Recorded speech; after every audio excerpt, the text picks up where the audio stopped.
चला तर स्वागत आहे तुमचं मुक्ताज किचनमध्ये। आज आपण बनवणार आहोत साबुदाणा आणि बटाट्यापासून बनणारी चकली। आता हे आपण याच्यासाठी लागणारं साहित्य बघा। आपण शाबू घेतलेला आहे, हा 2 किलो शाबू आहे। हा आपल्याला स्वच्छ धुवून घ्यायचा आहे आणि याच्यात आपल्याला गरम पाणी टाकून रात्रभर भिजवून घ्यायचा आहे।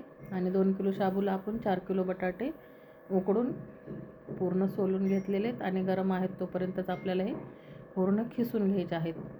आणि मॅश करून घ्यायलाही काही नाही, पण त्याच्यामध्ये गुठळ्या राहण्याची शक्यता असते। नंतर साच्यामध्ये आपल्याला त्या गाठी राहतात, त्याच्यामुळं एकदम असा खिसूनच घ्यायचा, म्हणजे मध्ये गुठळ्या वगैरे राहत नाहीत। आणि आपल्याला हे पूर्ण बटाटा आणि हे एकजीव करून घ्यायचं आहे पूर्ण। आणि याच्यामध्ये लाल तिखट घातलेले आहे आपण आणि सेंधा मीठ घालून घ्यायचं।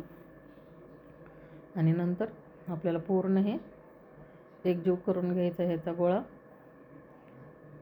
बघा। हे पूर्ण आपल्याला मिक्स झालं पाहिजे, लाल तिखट आणि सेंधा मीठ पूर्णपणे याच्यामध्ये मिक्स झालं पाहिजे। आणि आपल्याला आता हे घेऊन टेरेसवर जायचं आहे। आणि बघा हे आता आपल्याला पॉलिथिन टाकून टेरेसवर एक एक करून चकली पाडून घ्यायची आहे। आता हे एप्रिल महिन्यातलं ऊन आहे, भरपूर ऊन पडलेलं आहे। हे पटकन आपल्याला उन्हामध्ये वाळून जातात। तुमच्याकडे ऊन नसेल तर गॅलरीमध्ये वगैरे पण तुम्ही टाकू शकता, त्याला 2-3 ऊन द्यायला लागतात। आता याला आजचं जर ऊन दिलं तर सकाळी थोडा वेळ जरी ठेवलं उन्हाला तरी पण चकल्या मस्त वाळून जातात। आता हे बघा एक एक करून आपल्याला सगळ्या चकल्या पाडून घ्यायच्या आहेत। तुम्हाला माझे व्हिडिओ कसे वाटतात मला कमेंट करून सांगा। बघा आता हे आपण दुसऱ्या दिवशीचं ऊन देऊन डब्यामध्ये भरून ठेवलेलं आहे। मस्त हे वाळलेले आहेत बघा, ह्या चकल्या छान झालेल्या आहेत। आता हे बघा आपण तळून घेणार आहोत ह्या चकल्या। आता कढईमध्ये तेल टाकलेलं आहे आणि ह्या चकल्या आपण बघा मस्त फुगायलेल्या आहेत बघा चकल्या। ह्या बघा मस्त होतात ह्या चकल्या।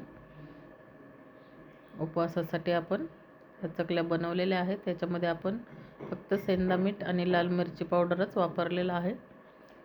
तुम्हाला तुमच्या आवडीनुसार तुम्ही हिरवी मिरची घालू शकता। मी ह्या अगोदर पण एक चकलीचा केलेला आहे व्हिडिओ, त्याच्यामध्ये मी हिरवी मिरचीपासून बनणाऱ्या पण चकल्या तुमच्याशी शेअर केलेल्या आहेत। आता हे आपण लाल मिरचीपासून बनणाऱ्या चकल्या आहेत ह्या। बघा कशी वाटली माझी रेसिपी नक्की मला सांगा।